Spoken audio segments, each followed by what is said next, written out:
Rheem water heater. No light. How to reset.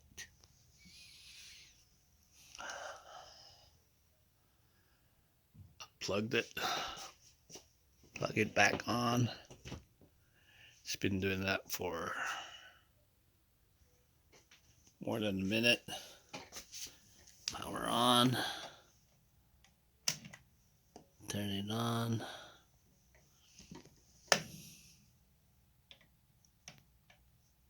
Reset.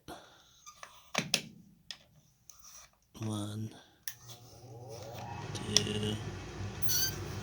3, 4, 5. What?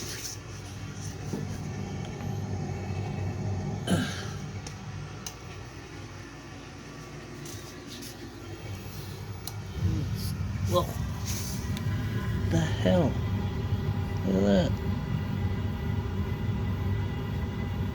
That's weird. It says reset 7 times, but I just let it sit there for 5 minutes.